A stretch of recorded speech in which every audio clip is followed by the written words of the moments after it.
बदलेंगे और इस पुरुष प्रधान समाज को दिखाएंगे कि जिस भारत को आप आगे बढ़ाने का सपना 70 सालों से देख रहे थे और जब आगे नहीं बढ़ रहा था, लड़कियों ने साथ दिया और देश कैसे आगे बढ़ चला है। दोबारा जो कहानी लिखी जाएगी वो स्वर्णिम अक्षरों से आप सब द्वारा लिखी जाएगी। यहाँ पर ईमानदारी से देखिए, आप लोगों को हमने ईमानदारी से पढ़ाया, कभी भी पैसा हम लोग पीछे नहीं। अब पैसा किसके लिए रखेगा आदमी, ना आगे ना पीछे भगा। आप ही लोग जो हैं यहाँ पे, हमारा कुछ, हम 2 बजे काम करके अपने ऑफिस से उठते हैं, अपने काउंटर से। शाम थे राधिका को जितने प्यारे श्याम थे, मैं उन्हें उतना ही प्यारा था कभी, मैं उन्हें उतना ही प्यारा था कभी। बहुत शुक्रिया, बहुत बहुत शुक्रिया अमृतेश बाबू। हमारी शुभकामनाएं आपके साथ है, आप बिहार को ऐसे ही रोशन करते रहें। मेरा पूरा शुभकामना आपके साथ है। कवि जी, आप एक बार दोबारा बच्चों के बीच में, लोग अपनी मुसीबत में आपको देखें। अब बड़े हो गए, सॉरी का जमाना चला गया। जिस दिन आपने कलम उठा लिया, इट मीन सॉरी का जमाना चला गया। और लोग, आदमी सॉरी बोले तो बात खत्म, और सोच रहा डॉक्टर सॉरी बोल दे तो आदमी खत्म। डॉक्टर बोला ना सॉरी, खत्म आदमी। तो आप लोग अभी सॉरी बोलने वाले जमाने में, तब तक लोग खुश रहेंगे और दुनिया कभी ये नहीं देखेगी आप कितना खुश हैं। दुनिया बस ये देखेगी आप उनको कितना खुश रखते हैं। आपकी खुशी कोई पूछने नहीं आएगा, आप खाएं कि नहीं खाएं, आपके ऊपर कोई टेंशन है कि नहीं है यहाँ पर, लेकिन लोग आपसे उम्मीद ज़्यादा रखेंगे। तो अभी कोई बात नहीं, अगर युद्ध में उतर गए हैं तो कोई भी समस्या आएगी, देखा जाएगा, समझा जो होगा आगे आगे वो सब कुछ को क्या किया जाएगा, देखा जाएगा। लेकिन संघर्ष से पीछे नहीं हटना है। एक चीज़ हमेशा आपको कहते हैं, जो कुछ कीजिएगा जल्दी कीजिएगा, क्योंकि अवसर और सूर्योदय ज़्यादा देर इंतजार नहीं करते हैं। अगर कोई सोया रह गया तो सूर्योदय भी जाएगा और हाथ से मौका भी जाएगा। तो मौका और सूर्योदय किसी का इंतजार नहीं करते हैं, इसलिए आप लोग आगे बढ़ते रहेंगे और बाकी आप लोग के लिए हम लोग हमेशा खड़े रहते हैं। बीपीएससी में जितने सुनाएंगे दीजिए अमितेश भाई। बहुत शुक्रिया सर। मंच पर उपस्थित हमारे अभिभावक और सामने भविष्य के अधिकारीगण, आप सभी को मेरा प्रणाम। आप लोगों के लिए मेरी एक कविता है कि पुकारते हैं बेकहा, कालिक समझकर डांटते हैं, उनको उन्हीं के बालकों पर कल कभी अभिमान होगा, आज का भविष्य कल का वर्तमान होगा।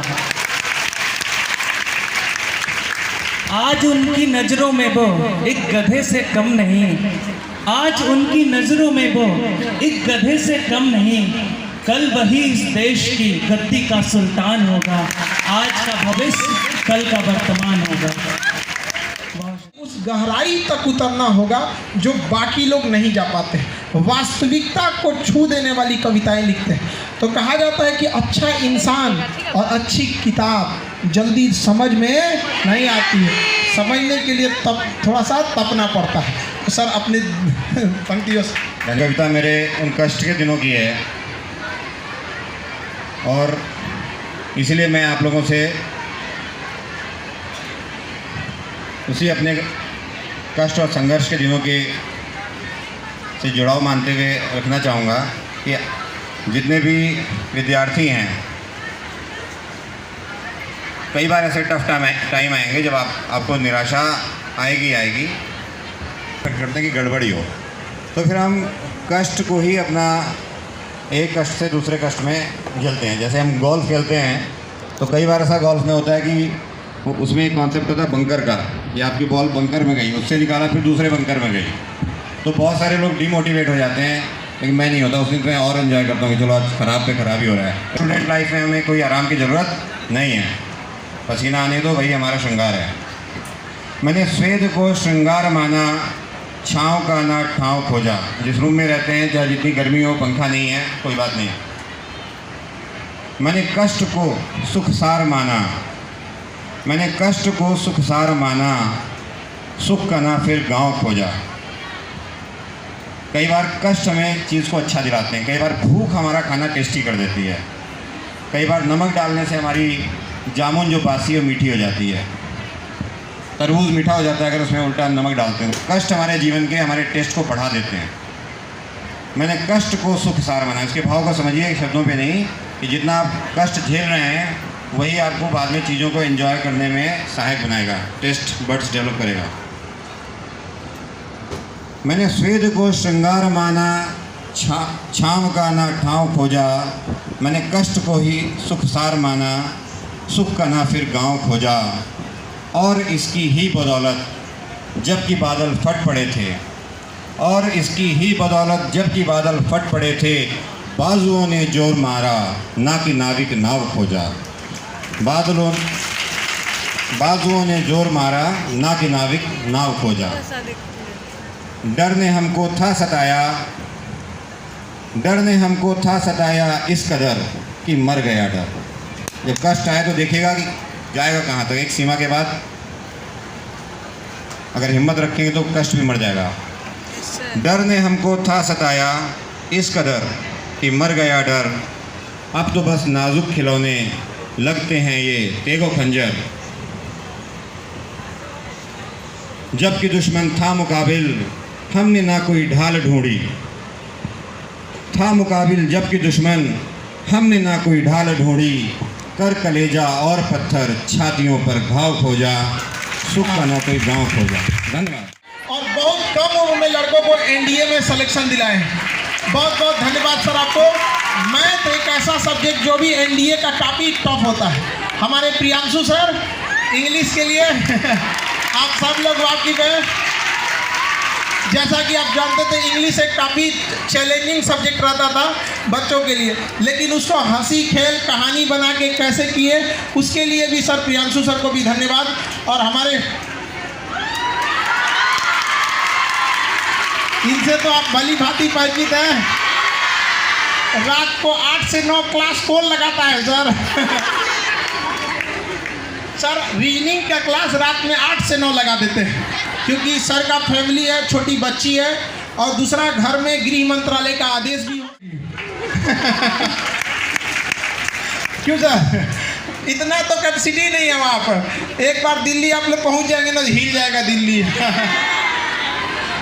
पहुँचना है आप लोग को वहाँ पर, दिल्ली पहुँचना है, लेकिन यूपीएससी निकाल के राष्ट्रपति से मिलने के लिए पहुँचना है।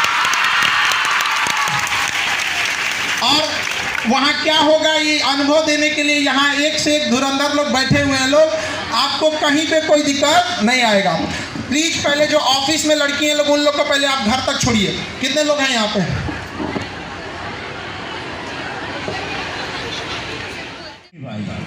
हर कोई लिखे है लक्ष्मी बाई पर, हम भी कोशिश किए हैं सर। एक चीज़ और बताना चाहेंगे सर, बोल के बैठ गए, इसे छुटकारा नहीं है सर। सब कुछ तो है, हो है, हाँ है, हूँ है, हम नहीं जानते हैं क्या है, लेकिन एक चीज़ हम जानते हैं कि हम लोग कवि के बिरादरी में एक बहुत बड़े कवि भी हैं, तो इनसे सुनना है, ऐसे नहीं छोड़ना है इनको। लक्ष्मीबाई ओज की रचना है, जरा लक्ष्मीबाई झांसी ज़्यादा नहीं, कुछ मत पेश करेंगे, गर्मी बहुत ज़्यादा है। लक्ष्मीबाई क्रोध में आई। जब फिरंगियों का अत्याचार बढ़ा तो लक्ष्मीबाई क्रोध में आई, करकाली के चाप। लक्ष्मीबाई क्रोध में आई, करकाली के चाप, तो धरती डोली, गगन भी बोला अरे बाप रे बाप। तो धरती डोली, गगन भी बोला अरे बाप रे बाप। पीठ पे बांधे दत्तक पुत्र को घोड़े पे सवार, एक हाथ पे लगाम थामे, एक हाथ तलवार। बिजली बनकर चली देवी, बिजली बनकर चली देवी, बिजली बनकर चली देवी, दुश्मन को कर गई साफ। तो धरती डोली, गगन भी बोला अरे बाप रे बाप। कमर कटारी, आगे का बंदे कमर कटारी, कान में कुंडल, मस्तक देश की माटी, कितने ही फिरंगियों को खुद अपने हाथ से काटी। कमर कटारी, कान में कुंडल, मस्तक देश की माटी, कितने ही दुश्मन को खुद अपने हाथ से काटी। दिग दिगंत में गूंज उठी उनकी घोड़े के टांग। धरती डोली। गदर भी बोला अरे बाप रे बाप। शत शत बार प्रणाम मेरा, शत शत बार प्रणाम मेरा, क्रांति के अमर कहानी के नतमस्तक चरणों में मेरा झांसी वाली रानी। जब फिरंगियों को रानी खींच कर मारी तो धरती डोली। गगन भी बोला अरे धन्यवाद। यहाँ आप सब हमेशा मोटिवेट रहते हैं, तो मुझे नहीं लगता कि आपको मोटिवेट करने की हमें आवश्यकता है। लेकिन बस एक बात कहना चाहूँगा, आपको डरना नहीं है। Yes sir. आपको डरना नहीं है, बहुत दूर तक जाना है। जिन्होंने कहा था इसके बस की बात नहीं है, उन सबको करके बस इसी के साथ मैं अब भरत सर को बोलूँगा कि भरत सर आए। सर जो कह रहे हैं घबराना नहीं है, आप में किसी को घबराना नहीं है। ज्यादा जब मुसीबत आए तो और दिल थाम के बैठना है, क्योंकि अंधेरे में ही तो तारे चमकते हैं। और हर उस घर में 2 किलो एक्स्ट्रा मिठाई जाएगी जिस घर से ये आवाज आई थी कि तुम कुछ नहीं कर सकते हो। आपकी मंजिल भी जितनी है, आपका रास्ता भी कठिन है, लेकिन क्या पता है दुनिया को कि आपका हौसला उससे भी ज्यादा बुलंद है। आगे सर प्लीज। भरत सर आएंगे। मैं बस यही कहना चाहूँगा, क्योंकि हमारे जितने सीनियर टीचर्स हैं इन सब ने बहुत ही शानदार आप लोगों को मोटिवेट किया, अपने अपने एक्सपीरियंसेस बताए और अपने बारे में बताया।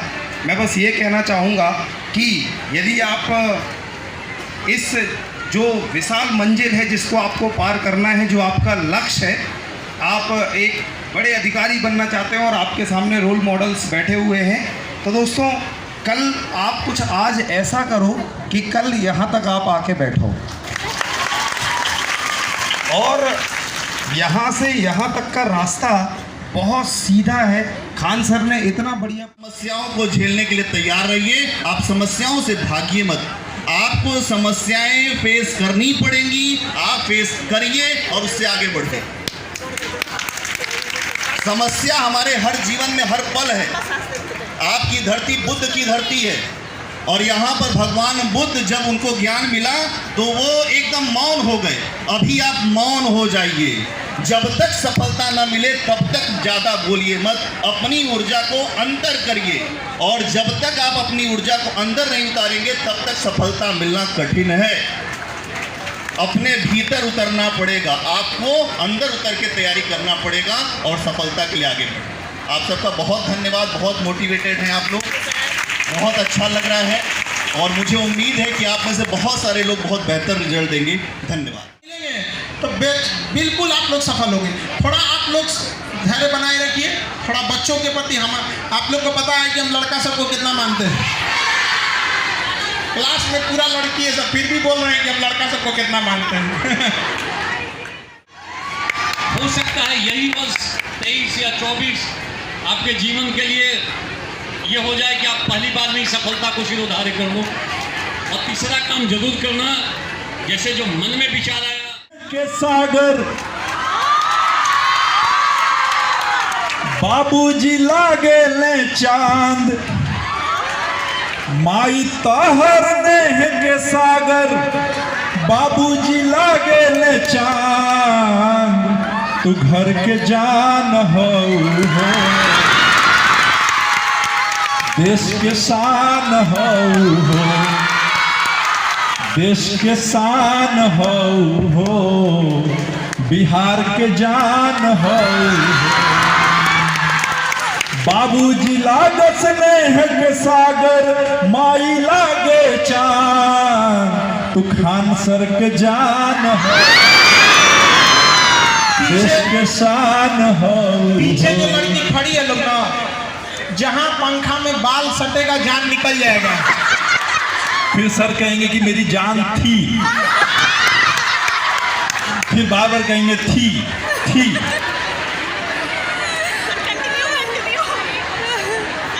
पीछे वाले जितने लड़की लोग हैं, एक बार पंखा में बाल फंसेगा ना, बस ऐसे शक्तिमान।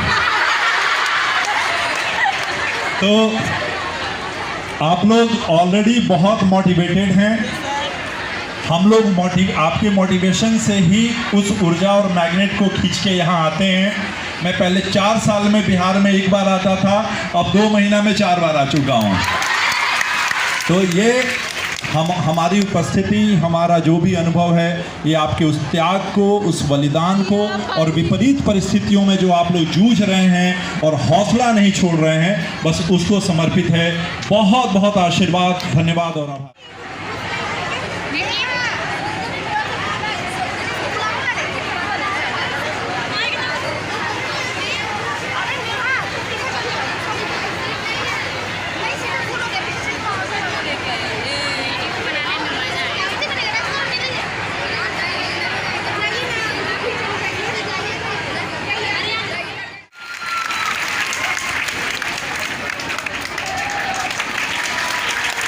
ये भारत की एक परंपरा है जो शॉल दे के हम किसी बड़े की इज्जत करते हैं।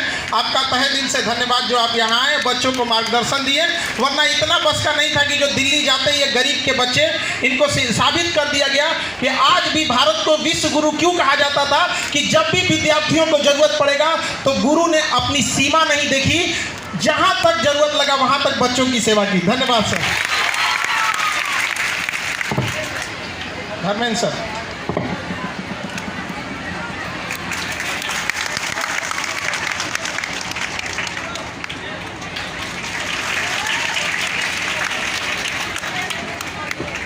एक ही बात कहना चाहते हैं सर, बोलते हैं कि जब तक तुम तोड़ोगे नहीं, हम लोग छोड़ेंगे नहीं। ये सारे शिक्षकों के तरफ से हमारा वादा है कि जब तक आप तोड़ोगे नहीं, हम लोग आपको छोड़ेंगे नहीं। Thank you sir, thank you.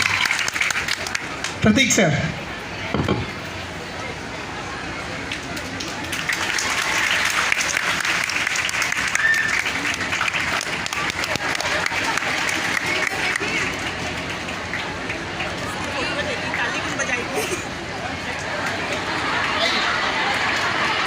ये देखिए, ये इतना खूबसूरती देखने को मिलता है। सर कह रहे हैं कि आप आइए यहाँ पे, ऐसी खूबसूरती आपको भी देखने को मिले। एक बार जब सीनियर जूनियर एक साथ आए तो ये भी बड़ा खुशी की बात है। और हम तो सर को इंट्रोड्यूस करने के समय हम कंफ्यूज हो जाते हैं, बोले क्या। एक बेहतरीन शिक्षक बोले, बेहतरीन एक विचारक बोले, कि एक दृढ़ शक्ति वाला एक IPS अधिकारी बोले। सर आप बताइए हम आपको किस तरह से बोले, मेरे पास कोई शब्द नहीं है सर। आपका मार्गदर्शन और गाइडेंस जो बच्चों को मिलेगा, ये आप लोग को बहुत बेहतरीन लगेगा आप लोग को, ठीक है।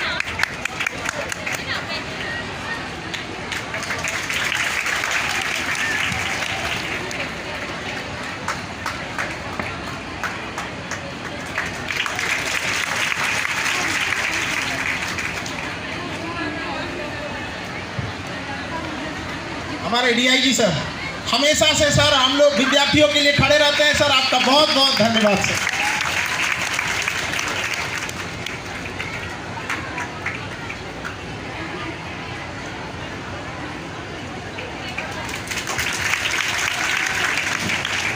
बहुत बहुत शुक्रिया सर आपका आने के लिए। मैंने जो उस समय बोला था, देखिए यही हमारी परंपरा है और यही हमारी सम्मान का तरीका है कि हम जब किसी को सम्मान देते हैं तो उसके सामने झुक के सम्मान करते हैं। और ये हमारे पुलिस में बहुत ज़बरदस्त परिपाटी है, बहुत ज़बरदस्त डिसिप्लिन है कि हमेशा जूनियर सीनियर को पहले कहता है। तो अभी देखिए हिमांशु जी का वो सम्मान और वो प्यार नज़र आया। इनकी बारी थी, खान सर कर्म से चला रहे थे, लेकिन वो बार बार मुझे बोल रहे थे, लेकिन मैंने कर्म को नहीं तोड़ा और इनको सम्मान दिया। इसलिए कि सम्मान एक ऐसी चीज़ है जिससे आप छोटे नहीं होते हैं, बल्कि और ऊपर उठते हैं और बढ़ते हैं। और हाँ, इसको भारतीय परंपरा और भारतीय नज़रिया से देखिएगा। अब यही फंक्शन को कोई विदेशी मीडिया देखेगा तो वो लिखेगा कि अजीब स्थिति थी, 42 डिग्री के टेम्परेचर पर वूलन शॉल उड़ाया जा रहा था। सर ये आपका बड़प्पन इन बच्चों के काम आएगा। आप देखिए इस उम्र में इतने सीनियर पोस्ट होने के बावजूद हमेशा ये भारत में ये चीज़ आपको भारत से बाहर कहीं नहीं मिलेगी, जो ये प्रेम जो देखने को मिलता है। यह परंपरा के लिए हम लोग सौभाग्यशाली हैं जो भारत जैसे गौरवशाली देश में जन्म लिए। वरना तो किसी देश में जन्म लेते पता नहीं क्या हाल होता। ऐसे शिक्षकों आए।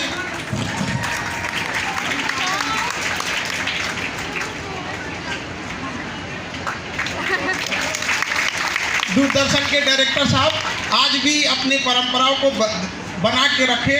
जो मीडिया है उसमें आज भी ये कह सकते हैं कि जो दूरदर्शन है अभी भी अपने मौलिकता को अभी भी सजो के रखा है। आप जैसे लोगों का इसमें बहुत योगदान है। धन्यवाद सर। हमारे भाई बड़े भैया हमारे कवि जी, हालांकि हम लोग कवि जी हमेशा हम लोग के साथ खड़े रहे। दिव्यांग होने के बावजूद, पैरों से दिव्यांग होने के बावजूद हम लोग को ये पीछे छोड़ देते हैं। यहाँ पर अभी हम लोग को थका देते हैं। पूरे जहाँ कहीं भी कोई व्यवस्था रहता है सब चीज़ों में, और ये दिव्यांगों के लिए पूरे बिहार में खड़े रहते हैं। पूरे बिहार के दिव्यांग को अगर कहीं दिक्कत होता है तो वो इन्हीं के एसोसिएशन पे आके संपर्क करता है। आपके सामने ये शालीनता से खड़े हैं। इन्होंने साबित कर दिया कि कोई भी व्यक्ति शरीर से अपाहिज नहीं बल्कि दिमाग से अपाहिज होता है। यदि दृढ़ इच्छा शक्ति है तो शरीर आपकी बाधा नहीं बनेगी। आपका बहुत बहुत तहे दिल से धन्यवाद सर।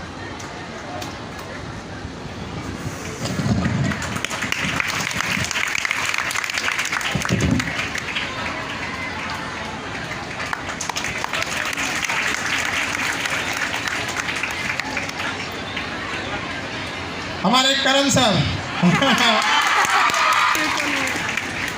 सर इन इकोनॉमिक्स और पॉलिटी के टीचर लोग में ना होता था कि वो इनका ज़्यादा टाइम खींच देते थे।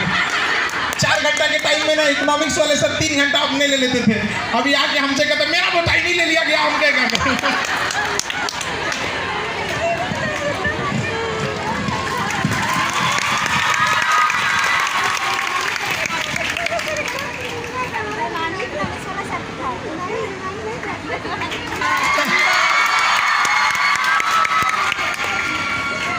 इकोनॉमिक्स से लड़के ऐसा डरते थे जैसे इकोनॉमिक्स को जहर समझते थे। हमारे भरत सर वो जो प्राचीन काल में सपेरा कैसे जहर निकाल देता था वही वाला काम कर दिया आगे।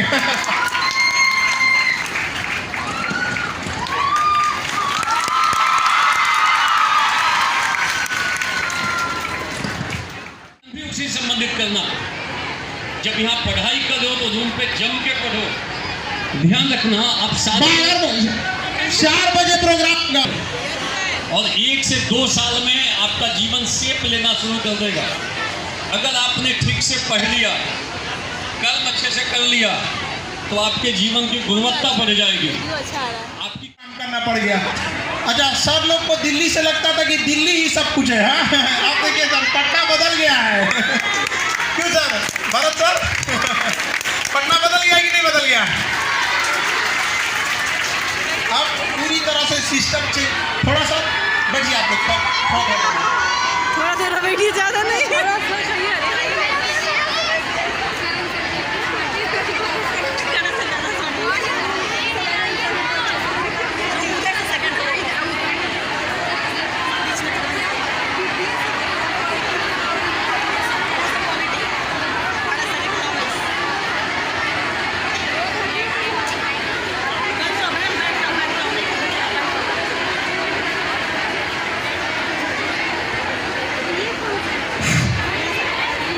लोग बैठिए।